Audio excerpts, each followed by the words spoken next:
이신 여러분을 축복합니다.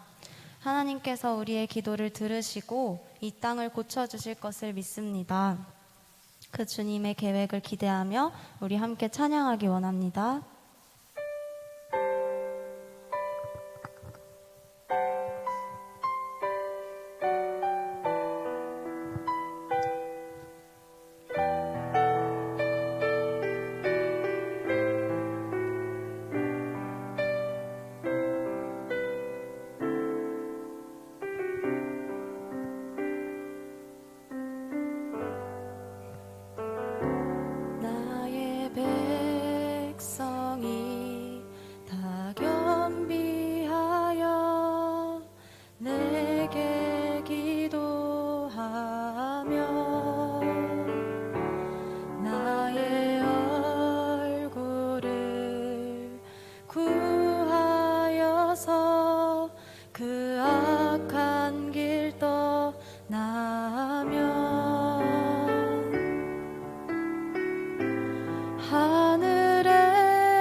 주님 앞에 헌금 찬양 올려드리겠습니다.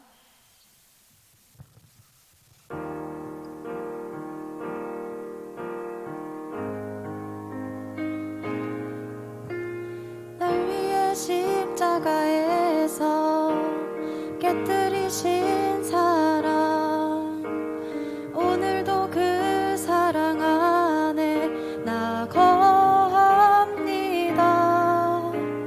주님의 생명 내 안에 있고 주님의 사랑 날 강권하니 나 오늘도 주께 내 삶을 깨뜨립니다. 오 주여 내 삶을 깨뜨립니다. 주 머리 위에 붓습니다. 내 모든 삶과 생명을 주님 얻으소서. 오 주여 내 삶을 깨뜨립니다. 주 머리 위에 붓습니다. 주님께라면 아깝지 않습니다. 사랑의 하나님 감사합니다. 오늘도 우리가 하나님 앞에 나와 여호와를 찬양하며 10월 첫 주 하나님 앞에 경건하게 예배드립니다. 영과 진리로 예배하는 성도들에게 은혜를 베풀어 주시고, 고향을 찾아가거나 또 코로나로 인하여 고향을 찾지 못하고 가정에 있던 성도들이나 모두 하나님의 위로와 하나님의 치유와 회복이 있게 하여 주시옵소서. 10월 첫 주에 하나님 앞에 예배를 드리는데, 이 10월 달에는 하나님께서 이 전염병이 잠잠하게 하셔서 우리가 하나님 앞에 마음껏 나와 함께 찬양하며 예배할 수 있는 은혜를 허락해 주시옵소서. 이 시간에 하나님 정성을 다하여 귀한 물질을 드립니다. 하나님이 꼭 받으시고 우리 성도들의 손길을 은혜와 평강과 약속하신 복으로 꼭 채워 주시옵소서. 하나님께서 사랑하는 성도들 가정과 일터에 복을 주시고 경제적으로 어려운 시기에 힘들지 않도록 하나님께서 보살펴 주시옵소서.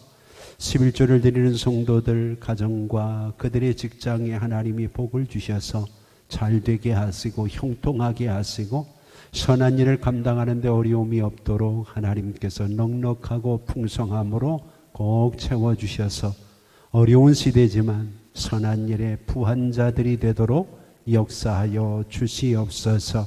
하나님께 감사하는 마음들 하나님께서 기억하시고 하나님 저들에게 하나님이 하나님의 크신 은혜와 약속하신 복으로 더하여 주시고 넘치도록 하여서 어려운 시대지만 하나님께 감사하는 성도들을 하나님이 복 주시는 것을 많은 사람들이 바라보고 부러워할 수 있도록 역사하여 주시옵소서.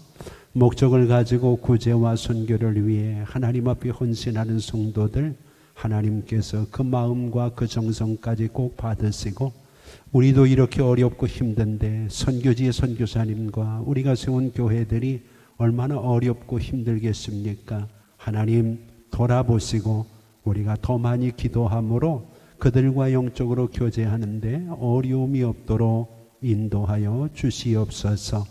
아버지 하나님 또한 오늘 주일헌금 드리며 성미를 드리며 일용할 양식으로 헌신하는 성도들 하나님이 그 마음까지 꼭 연락해 주시고 예배를 위해서 예배인으로 봉사하며 찬양으로 악기로 하나님 앞에 헌신하며 특별히 매주 영상으로 헌신하는 동역자들에게 하나님이 각별한 은혜와 은총으로 꼭 하나님이 역사하여 주시옵소서. 오늘도 하나님께서 우리 모두와 함께 해주실 줄 믿고 예수님의 이름으로 축복하며 기도하옵나이다. 아멘. 우리 같이 성경 보겠습니다. 하나님의 말씀은 출애굽기 8장 22절 말씀입니다. 출애굽기 8장 22절 말씀. 우리 찾으셨으면 한음성으로 함께 뜻을 묵상하면서 같이 읽겠습니다. 출애굽기 8장 22절입니다. 그날에 나는 내 백성이 거주하는 고센 땅을 구별하여 그곳에는 파리가 없게 하리니 이로 말미암아 이 땅에서 내가 여호와인 줄을 내가 알게 될 것이라. 아멘. 이 시간에는 우리 김민성 청년이 하나님 앞에 찬양을 드리겠습니다.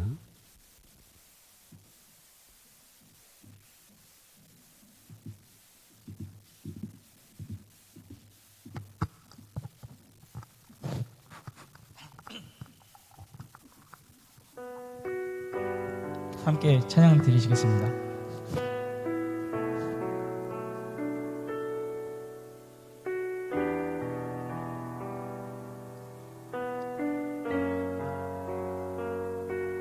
난 지극히 작은 자 죄인 중에 괴수 무익한 날 부르셔서 간절한 기대와 소망 부끄럽지 않게 십자가 정케 하셨네. 어디든지 가리라 주 위에 서라면 나는 전하리 그 십자가. 내 몸에 밴 십자가 그 보혈의 향기 온 세상 채울 때까지 살아도 주를 위해 죽어도 주를 위해 내가 죽으나 난 주의 것 십자가의 능력 십자가의 소망 내 안에 주만 사시는 것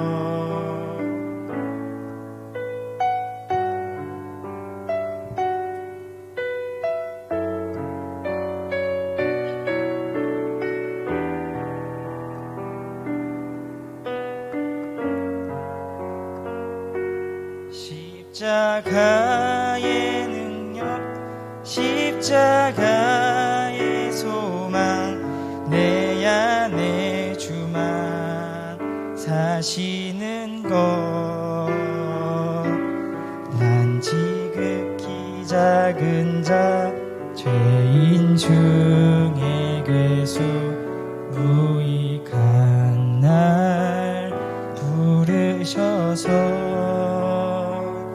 간절한 기대와 소망 부끄럽지 않게 십자가 전케 하셨네 내 사랑 나의 십자가 아멘.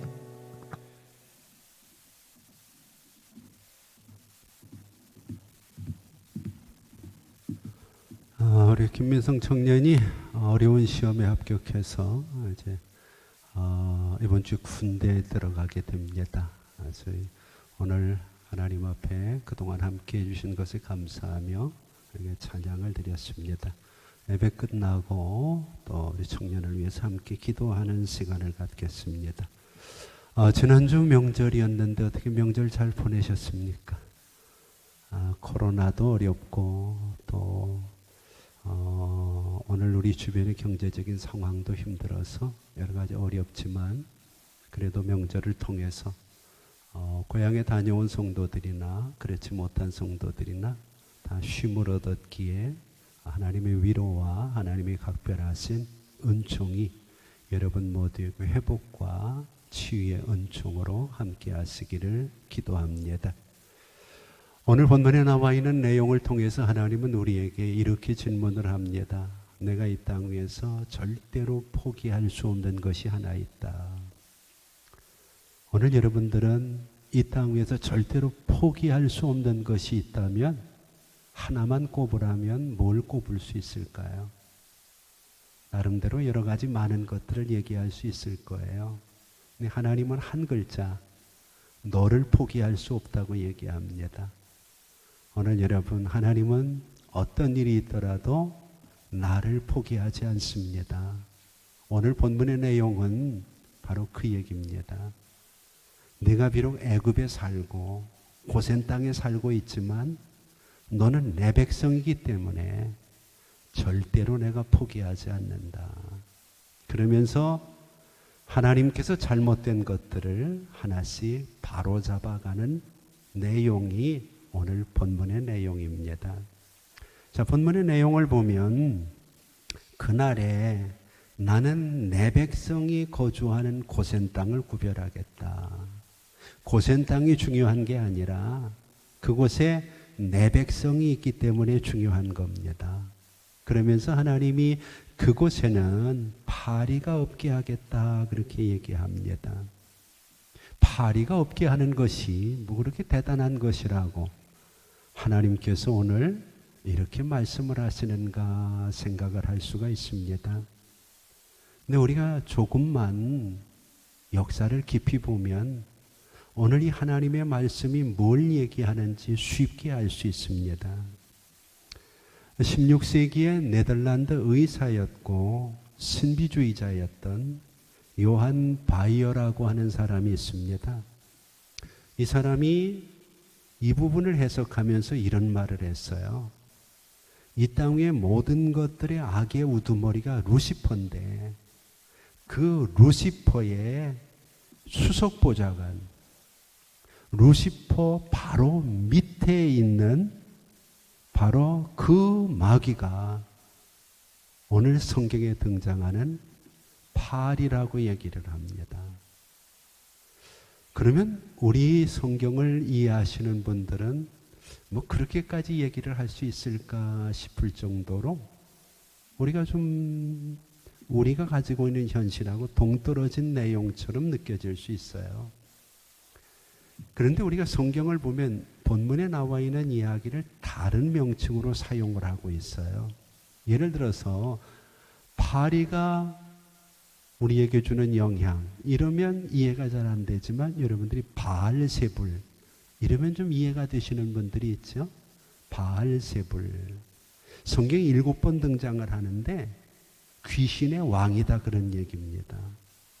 그런데 이 바알세불이라고 하는 것이 열왕기하 1장에 보면 바알세붐이라고 하는 단어로 4번 등장을 해요. 여기만 딱 4번 등장을 하는데 이 바알세붐이라고 하는 단어가 팔이 왕이다 그런 뜻입니다.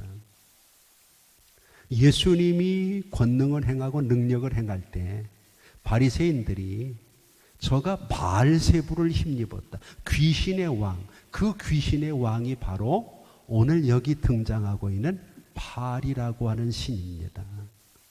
실질적으로 영국의 극작가였던 노벨 문학상을 받았고 또 많은 사람들에게 실질적인 면에서 영향을 주고 있는 윌리엄 골딩이라는 사람이 있습니다. 이 사람이 노벨 문학상을 받으면서 대표적인 작품이 파리대왕이라는 그런 책입니다. 파리대왕. 근데 이 파리대왕의 모티브가 바로 여기 등장하는 바알세불이라고 하는 바로 타락한 천사의 우두머리를 지칭하는 자 그러니까 오늘 본문에 등장을 하고 있는 고센 땅의 파리를 없애겠다고 하는 얘기는 그들의 신들의 우두머리를 하나님이 제거하시겠다는 거거든요. 그러니까 어떤 면에서 바라볼 때 이때까지는 첫 번째, 두 번째, 세 번째가 지역적인 어떤 제한적인 우상들을 얘기할 수가 있어요. 그런데 오늘 4번째 이 우상은 그들에게 있어서는 모든 우상을 총칭하고 있는 우두머리죠. 그래서 이 우두머리인 바알세불을 그 당시에 그들은 우아치트라고 하는 신으로 섬겼어요. 우아치트, 거주의 주인이라는 뜻입니다. 애굽 땅에 살고 있는 모든 사람의, 모든 물건의, 모든 것의 소유주가 우아치트, 파리대왕이라는 거죠. 그래서 하나님께서 오늘 본문에서 파리를 제거하겠다.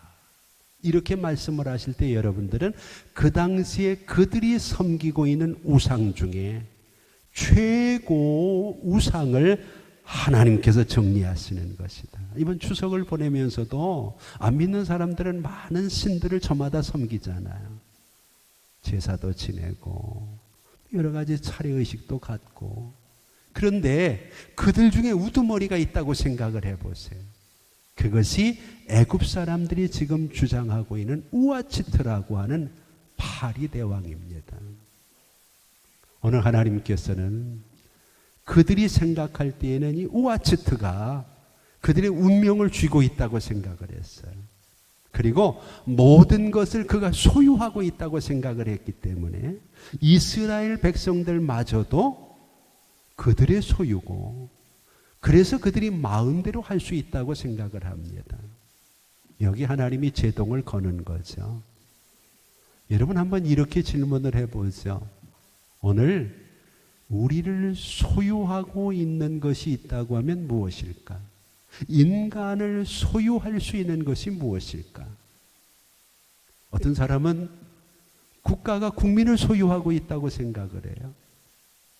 어떤 사람은 이념이, 사상이 인간을 소유하고 있다고 생각을 해요. 그러나 그렇지 않아요.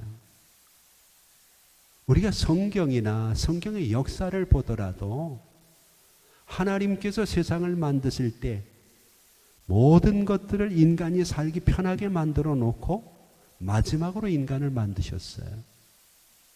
그 이유는 인간이 최고기 때문이에요. 오늘 여러분, 인간을 위해, 국민을 위해 국가가 있는 것이고, 국민들이 있기 때문에, 인간이 있기 때문에 사상이 생기고, 오늘 우리에게 이념이 있는 거잖아요. 근데 마치 어떤 사람은 거기에 내가 소유물인 것처럼, 그래서 이념과 사상에 이끌려 가지고 자기 인생을 포기하는 이런 경우도 꽤 많이 있어요. 하나님이 인간을 만드시고 5가지 복을 주셨죠. 창세기 1장 28절에 보면 생육하고 번성하고 충만하고 정복하고 다스리라고요. 그런데 하나님이 끝까지 우리에게 넘겨주지 않은 게 하나 있습니다. 그게 모든 것을 소유하라는 소유권입니다. 하나님은 어디에도 자신이 만드시고 자신이 지으시고 자신이 다스리고 있는 인생을 우리에게 소유할 수 있도록 넘겨주지 않았어요. 그렇기 때문에 인간은 어디에도 소유될 수 있는 부분이 없죠. 그런데 언제부터인가 인생들이 돈이 주인이 된 것처럼 물질의 소유가 되어서 끌려다닙니다. 어떤 이념이나 심지어 요즘엔 어떤 정당에 내가 소유되어진 것처럼 끌려다니는 경우들이 많이 있습니다. 성경을 우리가 한번 보면은요, 이사야서 43장 1절에 하나님이 이렇게 말씀을 하십니다. 야곱아, 너를 창조하신 여호와가 말씀하십니다. 너를 지으신 이가 말씀하시느니라. 너는 두려워하지 말라. 내가 너를 구속하였고 내가 너를 지명하여 불렀나니 너는 내 것이라. 이 땅 위에서 정말 우리가 소유권에 대한 부분을 얘기할 수 있다면 우리를 만드시고 우리를 구속하시고 우리를 지명하여 부르시고 오늘도 우리를 다스리시는 너는 내 것이라고 이야기하는 하나님뿐이라는 것을 우리가 분명히 기억을 해야 됩니다. 인간은 하나님의 것이라고 이야기한다면, 바꾸어서 이 말을 설명하면 하나님을 위해서 존재해야 된다는 거죠. 하나님을 위해서 존재해야 된다. 그래서 이사야서 43장 7절을 보면 내가 너를 지은 이유를 설명하면서 내가 내 영광을 위하여 너를 창조했다 그렇게.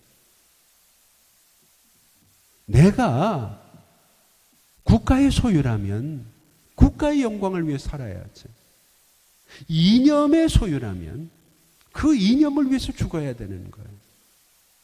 그런데 그렇다고 얘기하지 않아요. 하나님은 어떤 이념보다 인간이 귀하고 어떤 국가보다 인간이 귀하다고 말합니다. 이유는 하나님이 포기할 수 없는 한 가지는 이념이나 국가가 아니라 너, 인간 자체, 하나님의 형상을 닮은 우리이기 때문이라는 거죠. 오늘 여러분, 내가 하나님의 소유라면 하나님께서 과연 내가 무엇을 위해 사느냐, 하나님의 영광을 위해서 사느냐고 우리에게 묻고 있습니다. 근데 여전히 오늘 우리는 엉뚱한 것에 분개하고 엉뚱한 것에 분노하는 경우가 꽤 많이 있거든요. 자, 이제 다시 본론으로 돌아와서요. 하나님은 분명히 이스라엘 백성들을 향해서 너는 내 것이라고 얘기를 하고 하나님의 소유권을 주장하고 있는데 언제부터인가 우아치트라고 하는 그들의 소유주가 따로 나타났어요. 그리고 그들을 학대하기 시작했고 그들을 노예로 부리기 시작했고 심지어 남자아이가 태어나면 모두 죽여서 그들의 인종을 말살하려고 하는 정책을 썼어요. 그러니까 거짓 주인이 자기의 소유인 줄 알고 함부로 취급을 하니까 진짜 주인인 하나님이 화가 나신 거예요. 그래서 오늘 본문에서 내가 진짜 주인이라고 하나님이 소유권을 주장하고 나서시는 거죠. 근데 그들이 말을 듣지 않으니까 하나님이 실력 행사를 하시는 거예요. 어디 한번 해봐라. 자, 그러면 우리가 이렇게 한번 비유를 해보면 이해가 더 쉬울 거예요. 내가 아끼고 정말 소중하게 여기는 물건이 있어요. 근데 내 곁에 있는 친구나 이웃이 그 물건이 필요하다고 간청을 해서 내가 그 물건을 빌려줬어요. 나도 귀하게 여기서 잘 쓰지 않는 물건이거든요. 근데 그 친구가 가져가 가지고 함부로 막 굴리는 거예요. 함부로 사용을 하는 거예요. 그러면서 고장이 났다고 버리고 나한테 물어보지도 않고. 그러면 진짜 주인인 나는 그것을 바라볼 때 어떻겠어요? 마음이 속상하잖아요. 나도 안 쓰고 빌려준 건데 왜 저렇게 함부로 굴리나? 그래서 그걸 달라 그래야죠. 내 것이니까. 지금 하나님이 그 얘기예요. 하나님이 아브라함과의 약속 때문에 애굽 고센 땅에 이스라엘 백성들을 잠시 살게 했거든요. 그들이 가나안 땅에 있든 애굽 땅에 있든 여전히 그들은 하나님의 백성이에요. 하나님이 얼마나 그들의 행복을 위해서 애쓰고 노력하는지 몰라요. 근데 어느 날 하나님의 은혜를 알지 못하는 바로가 등장을 해가지고 요셉의 은혜를 저버리고 이제 그들을 학대하기 시작하거든요. 그러면서 오늘 본문에 그들을 학대하는 최고봉에 우아치트라고 한 파리 대왕이 앉아 있는 겁니다. 하나님께서 언제부터 이스라엘 백성이 내 소유였느냐? 예전이나 지금이나 앞으로도 여전히 이들은 나의 소유고 나의 백성이고 내가 세상에 무엇과도 바꿀 수 없는 존재인데 내가 내 물건처럼 함부로 취급하는 것을 내가 그냥 보지 않겠다는 거지. 진짜 주인이 나타난 거예요. 오늘 우리가 세상을 살아갈 때도 마찬가지입니다. 하나님께서는 이 땅의 위정자들이든 아니면 이 땅의 권력자들이든 이 땅에 돈이 많은 사람들이든 이 땅의 어떤 우상이든 어떤 이념이든 어떤 정당이든 하나님의 백성인 하나님의 사람들을 마치 자기의 소유인 것처럼 함부로 취급을 하고 함부로 대할 때 하나님은 화가 나시는 거죠. 그리고 그들에게 우아치트 하나님께서 소유권을 주장하시면서 너는 내 것이라. 그렇기 때문에 그것을 위해서 사랑하는 아들 예수 그리스도를 십자가에 못 박아 죽이시면서까지 하나님은 우리를 하나님의 백성으로 이끌어 주신 것을 믿으시기 바랍니다. 다시 질문을 한번 해보죠. 이 땅에서 하나님이 어떤 일이 있더라도 절대로 포기할 수 없는 것은 뭐라고요? 국가가 아니고 위정자가 아니고 어떤 이념이 아니고 어떤 사업이나 물질이 아니고 바로 너 죄가 있을지라도 병들었을지라도 힘없을지라도 다 때문에 내 것이야.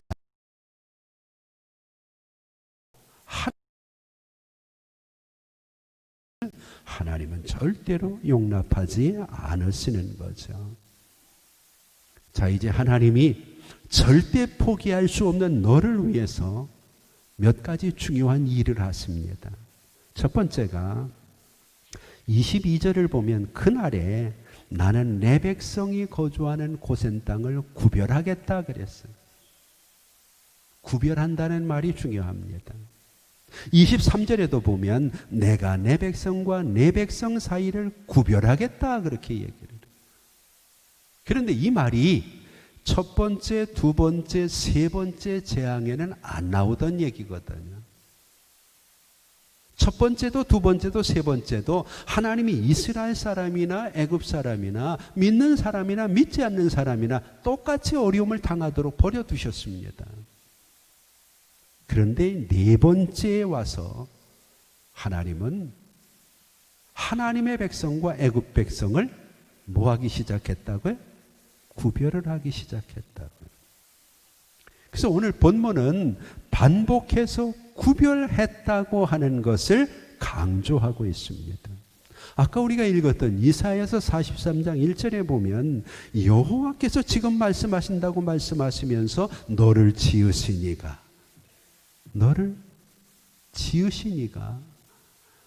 너에게 이야기하는데 두려워하지 말라. 내가 너를 구속하고 내가 너를 지명하여 불렀나니 너는 누구 것이라고요? 내 것이라고. 하나님께서 이스라엘 백성들을 내 것이라고 말씀하셨는데 그동안 같이 섞여 살다 보니까 하나님의 것과 하나님의 것이 아닌 것의 차이를 느끼지 못한 거예요. 자, 이 말은 오늘 우리가 살고 있는 이 시대도 동일하게 적용이 됩니다. 비가 내리잖아요. 믿는 사람이나 믿지 않는 사람이나 태풍이 오잖아요. 믿는 사람의 과수원이나 믿지 않는 사람의 농작물이나 비껴가지 아니하고 같이 어려움을 당하죠. 코로나 위협 속에서도 믿는 사람이나 믿지 않는 사람이나 다 두렵잖아요. 첫 번째, 두 번째, 세 번째 재앙이 그런 식으로 함께 다가왔어요. 이것을 일반적인 은총이라고 얘기를 하죠. 선인과 악인을 구분하지 않는 거예요. 그런데 네 번째에서 하나님은 구별을 하시겠다는 거예요. 바꿔서 이야기하면 이스라엘 사람들에게는 재앙이 없고 애굽 사람들에게는 재앙이 있겠다는 거예요. 그것을 통해서 하나님이 하시는 말씀이 너는 내 것이기 때문이라는 거예요. 자, 이 말을 거꾸로 우리의 삶에 적용하면 이렇습니다. 같은 어려움이 주어질 때 믿는 사람의 입장에서는 이런 생각할 수 있거든요. 예수 믿는 우리는 뭐가 다른가? 똑같이 어렵고 똑같이 힘들고 똑같이 질병 앞에서 고통당하고 똑같이 우리는 병들 수 있는데 하나님을 믿는 우리는 뭐 좀 달라야 되지 않냐? 기도하는 내가 질병이나 사고나 위협으로부터 벗어나서 하나님이 내 기도를 들어주시는 것을 구체적으로 보여줄 수 있다면 얼마나 하나님 앞에 우리가 영광을 돌리겠는 그런 생각하죠. 근데 그것이 한 번, 두 번, 세 번 반복되면 에이 뭐 다른 게 없지 않나 하고 힘을 잃어버릴 수 있어요. 이때 하나님이 결정적인 순간에 구별을 시작하는 거예요. 오늘 우리 인생도 마찬가지. 일반적인 상황에서 같은 것처럼 느껴도 절대로 하나님은 포기하지 않습니다. 하나님의 백성을. 하나님은 하나님이 생각하시는 결정적인 때에 믿는 자와 믿지 않는 자를 정확하게 구분하셔서 어려움 속에서 하나님의 백성들을 건지시고 축복해 주신다는 것을 본문을 통해서 분명하게 우리에게 보여주고 있는 거죠. 이것이 궁극적으로는 예수님이 이 땅에 오셨을 때 정확하게 구별되는 거죠. 그러니까 이 땅에서 우리가 살고 있는 지금 이 시대에도 하나님은 오늘 우리의 삶 속에서 내 백성과 내 백성을 구별하겠다고 분명하게 이야기하고 있는 것을 기억하셔야 됩니다. 자, 그러면 이사야서 43장을 보면 하나님이 구별하시니까 어떤 일이 벌어지는가? 하나님이 구별하시니까 2절과 3절 말씀을 보면 내가 너를 구속하였고 내가 너를 주명하였으니 너는 내 것이라고 말씀하시면서 계속해서 주님은 내가 물 가운데로 지나갈 때 내가 너와 함께할 것이라 강을 건널 때 물이 너를 침몰지 못할 것이며 내가 불 가운데 지나갈 때에 타지도 아니할 것이며 불꽃이 너를 사르지도 못하리니 대전하는 여호와 내 하나님이요 이스라엘의 거룩한 자연의 구원자이며 하나님께서 내 것이라고 선언하시고 하나님이 어려움을 당할 때 하나님이 지켜주시고 인도하시는 구별되어진 역사와 구별되어진 일들이 벌어질 것을 우리에게 분명하게 이야기하고 있는 거죠. 그러면 왜 하나님께서 진작 구별하시지? 이제 구별하실까? 예수님께 세상에 계실 때에도 가라지 비유를 통해서 땅에다가 좋은 씨를 심었어요. 그런데 자고 일어나 보니까 씨앗도 나오지만 심지 않은 가라지도 같이 나오는 거예요. 이때 제자들이 우리가 뿌리지도 않은 가라지가 왜 나옵니까? 가라지를 뽑아야 되지 않을까요? 그랬더니 하나님이 하시는 말씀이 그냥 둬라. 추수 때가 되면 추수하는 자들이 가라지와 알곡을 따로 추수를 해서 가라지는 불 가운데, 알곡은 창고 안에 넣게 되는데 지금 가라지를 잘못 뽑다가는 알곡이 상할까 염려된다. 결과적으로 같은 어려움을 당하는데 버려두는 이유가 뭔가요? 하나님의 백성들이 어려움을 당할까 봐. 하나님께서 아주 작은 부분까지 배려하지만 그것이 영원히 지속되는 것이 아니라 주님이 이 땅 위에 오시고 하나님께서 이제는 하나님의 심판의 때가 임한다고 이야기할 때에는 오늘 본문에 강조하는 단어가 뭐라고요? 구별하신다는 거예요. 반드시 하나님은 구별하셔서 선한 것과 악한 것이 하나님 앞에서 다르게 거두어진다는 것을 보여주십니다. 오늘 우리가 성도라 그러잖아요. 다른 말로 거룩하게 구별된 사람이라는 얘기예요. 교회라 그러잖아요. 구별되어진 사람들이 모인 곳이라는 얘기예요. 그런데 오늘 우리가 이 세상에 사는 동안은 앞에 있는 첫 번째, 두 번째, 세 번째처럼 믿는 사람이나 믿지 않는 사람이나 기도하는 사람이나 기도하지 않는 사람이나 같이 어려움을 당할 수 있어요. 그러나 하나님은 끝까지 그렇게 하지 아니하시고 하나님께서 결정적인 순간에 여러분들을 지키시고 보호하시고 인도해 주신다는 것을 믿으시기 바랍니다. 그래서 하나님은 너희가 세상에서 시험을 당하지만 낙심하지 마라. 너희가 감당치 못할 시험은 주지 않았고 우리가 이길 수 있다는 거예요. 견딜 수 있다는 거예요. 마스크 쓰고 우리가 조심하면서 이 어려움을 함께 이겨나갈 수 있다는 거예요. 그러나 감당치 못할 즈음에는 피할 길을 열어주신다. 이때가 구별의 역사입니다. 하나님이 그 역사를 믿으시기 바랍니다. 또 한 가지 우리가 기억해야 될 게 있어요. 하나님께서 다른 재앙들을 이야기하실 때에는 모세와 아론의 손을 빌려서 바로와 애굽 사람들에게 하나님의 역사를 보여주십니다. 그런데 이 네 번째는 모세와 아론을 사용하지 않습니다. 하나님이 직접 일하십니다. 직접 일하시는 이유는 한 가지입니다. 착각하지 말라는 거죠. 오늘 우리가 세상을 살아가면서 모든 것이 편하고 모든 것이 좋으면 그것이 내 능력이고 내 힘인 것처럼 생각을 해요. 근데 그렇지 않다는 거예요. 하나님께서 모세와 아론을 통해서 역사하시는 이유는 모세와 아론이 능력이 있기 때문이 아니라 하나님이 모세와 함께 하신다는 것을 보여주는 거죠. 그런데 어느 순간 하나님이 함께 하셔서 이런 일이 벌어지는 것에 대해서는 잊어버리고 마치 내가 무엇을 할 수 있는 것처럼 교만하게 될 때 하나님께서는 그것은 내 능력이 아니라 하나님의 능력이고 너는 하나님의 손에 붙들려 쓰임받는 것뿐이라는 것을 보여주시는 거죠. 예를 들어 봅시다. 출애굽기 7장 17절 말씀이나 8장 5절 17절 말씀에 보면 하나님이 내 지팡이를 들고 강을 쳐라. 내 지팡이를 들고 무엇을 하라는 얘기를 계속 강조하십니다. 그런데 오늘 24절을 한번 보세요. 모세와 아론에게 뭐 시키지 않습니다. 여호와께서 그와 같이 하셨다. 누가 하셨다고 얘기합니까? 여호와께서. 9장 6절도 보면 이튿날에 여호와께서 이 일을 행하셨다 그렇게 얘기합니다.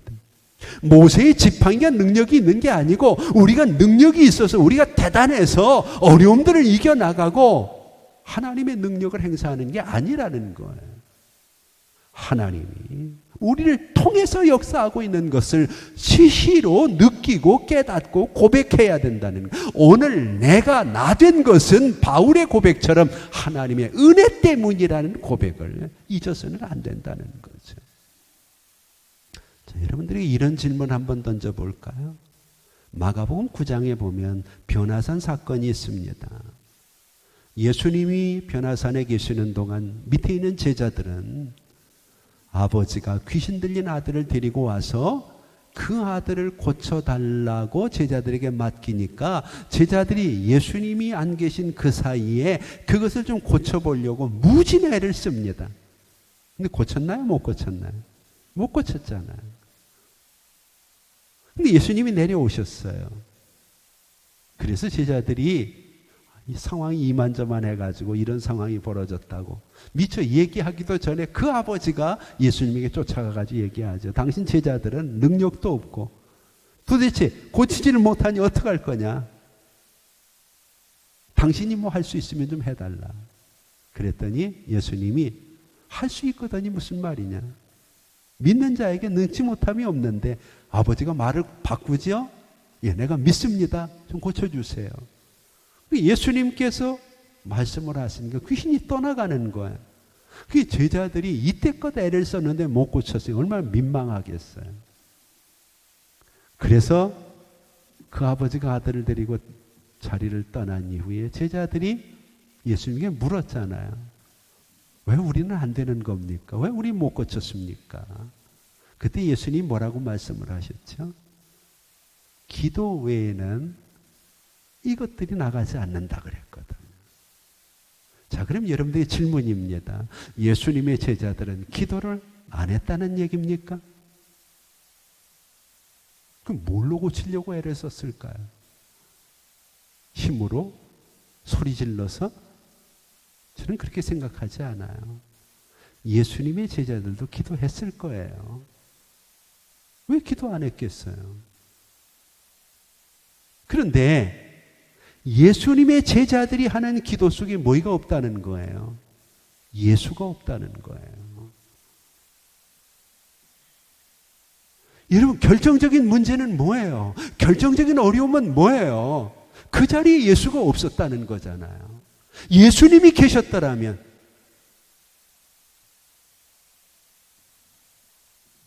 그 귀신은 벌써 쫓아냈겠죠. 그래서 우리는 기도할 때마다 맨 끝에다 뭐라고 기도를 해요? 예수님의 이름으로 기도합니다. 이 말은 뭐예요? 이 기도 속에 예수가 있다는 얘기잖아요. 여러분들에게 지금 하나님이 묻습니다.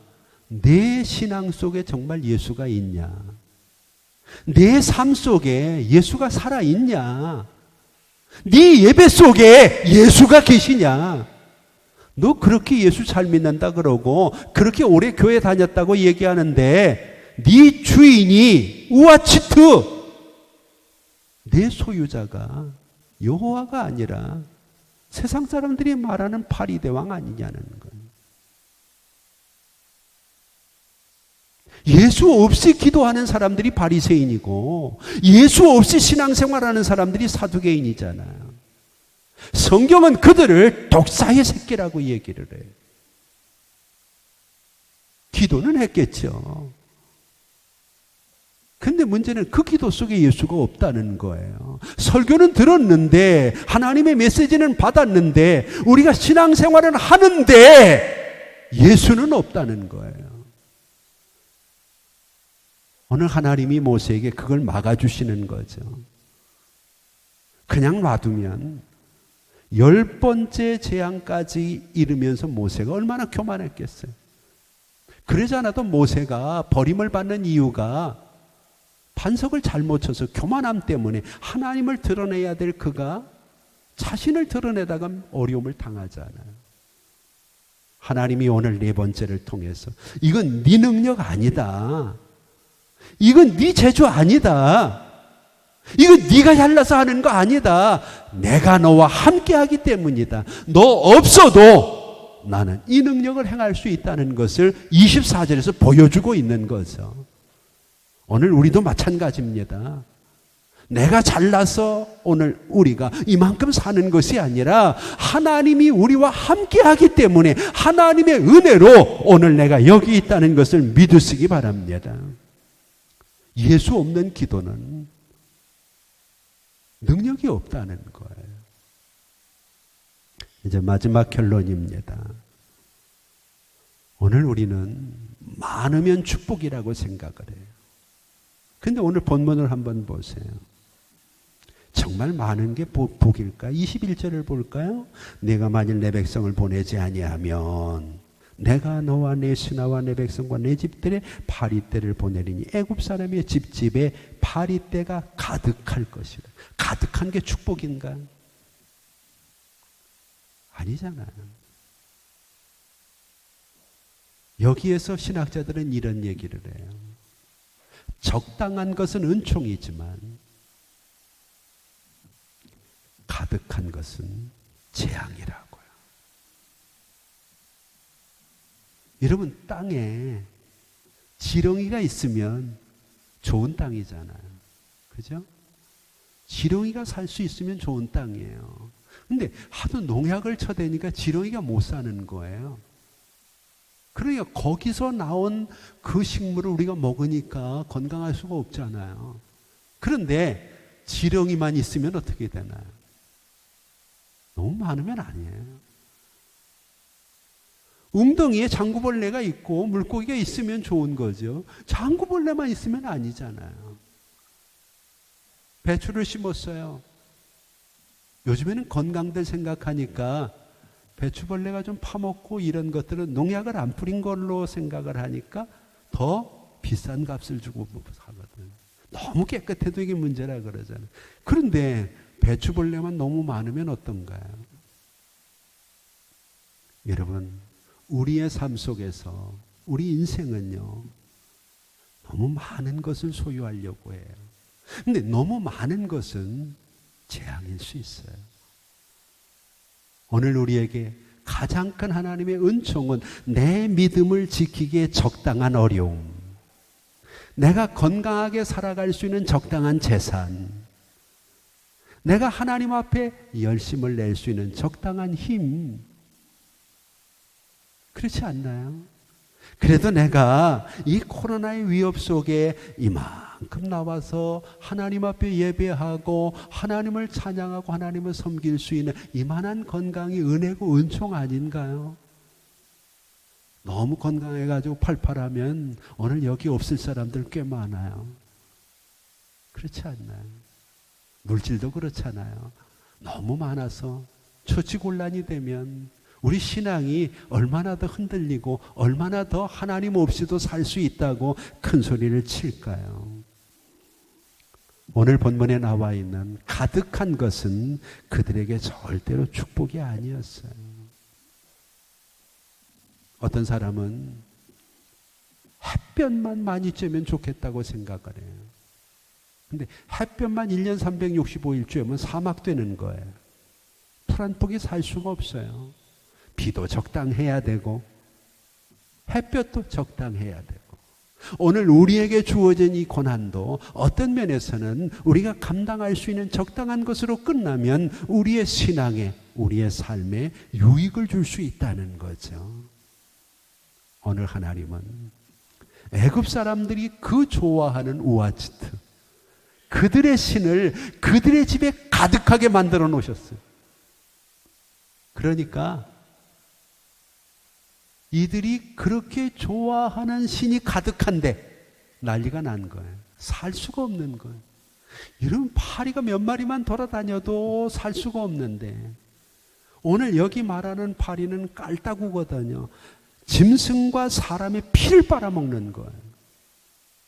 여러분들 집에 요즘에 가을철이라 웬만하면 모기들 입이 비뚤어진다 그러는데 요즘에 모기들이 많아요. 저희 집에도 보면 모기들이 어디로 들어오는지 어디서 올라오는지 돌아다녀요. 근데 이 한두 마리가 있어도 밤에 잠을 못 자요. 이리 피하고 저리 피하고 그거 잡느라고. 그런데 집집마다 그들이 파리가 가득했다는 얘기는 네가 좋아하는 거 한번 마음껏 가져보라는 거예요. 너네가 그렇게 목숨 걸고 너희의 소유자라고 주장하는 너희의 파리 대왕을 내가 너희 집집마다 다 채워주겠다는 거예요. 가득한 것이 그들에게 은총이고 축복이 아니라는 거예요. 너무 돈 그러지 마세요. 돈에 치이면 그게 은총이 될 수 없어요.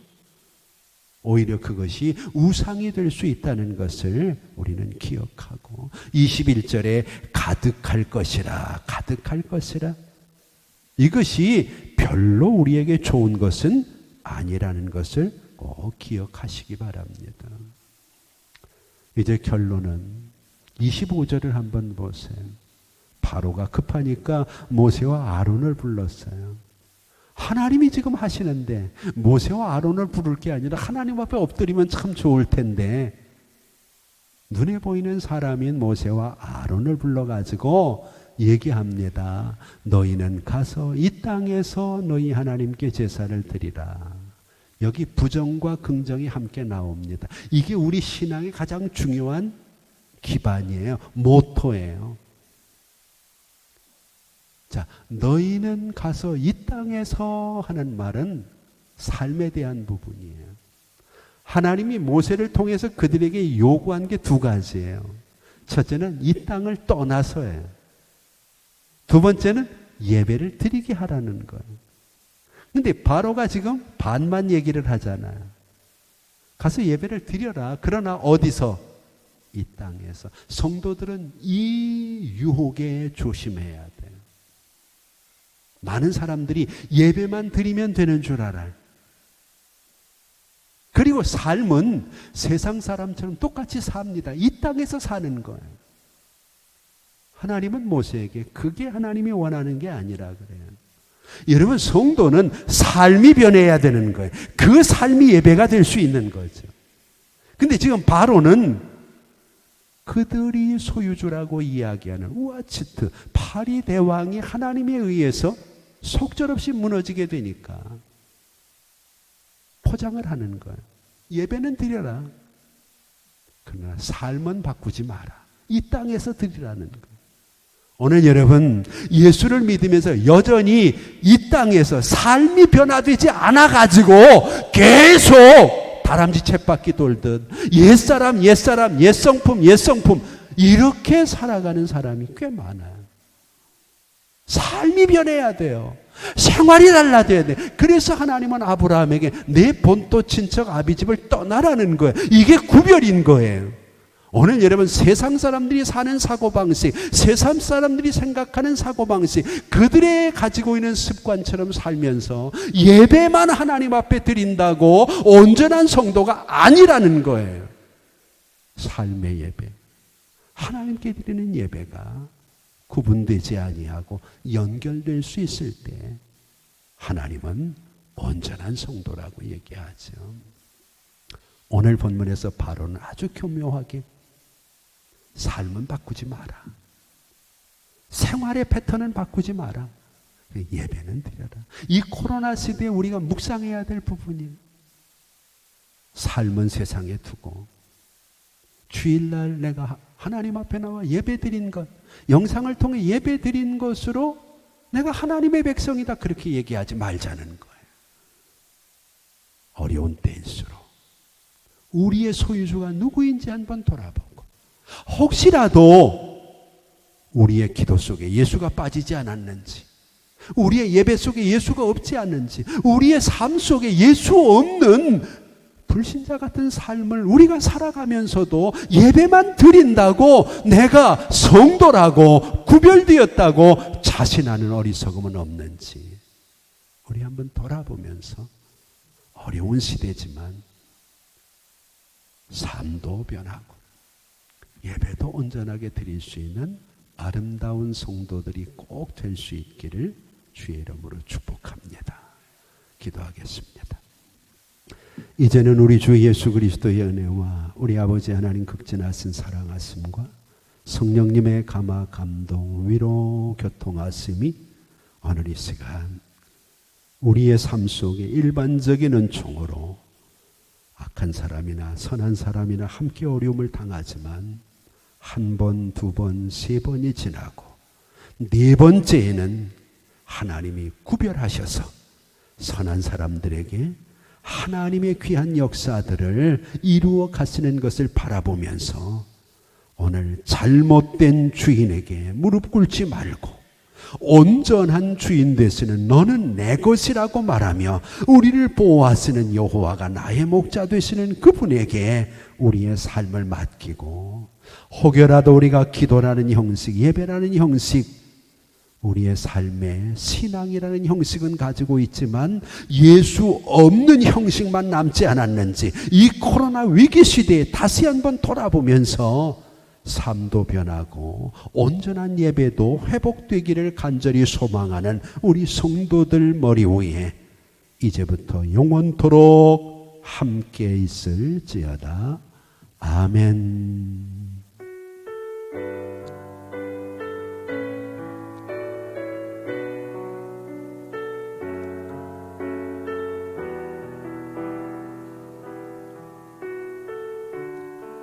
이제 우리 자유롭게 기도합니다. 우리의 삶을 돌아보면서 절대로 오늘 우리가 하나님 외에 다른 것들이 우리를 소유하지 않도록 우리의 우아치트가 무엇인지 한번 돌아보면서 하나님 어려운 시대에 우리를 구별해 주시옵소서. 하나님 어떤 일이 있더라도 이것이 내 능력이 아니라는 것을 깨닫고 예수 없는 인생 살아가지 않도록 예수 없는 신앙에 만족하지 않도록 하나님이 도와주옵소서. 또한 우리의 삶 속에서 하나님께서 우리 가운데 역사하심으로 온전히 하나님 앞에서 하나님의 은총은 적당한 것이고 이 땅 위의 재앙은 가득한 것이라는 것을 기억하고 아굴처럼 나로 너무 부하게도 말고 가난하게도 마옵소서. 하나님 앞에 기도하며 어려운 시대를 믿음으로 살아내는 우리가 되기를 위해서 간절히 기도하시다 자유롭게 돌아가시고 이번 한 주간도 꼭 건강하고 또 조심스럽게 건강한 한 주가 꼭 되시고 다음 주에 다시 만나기를 원합니다. 아버지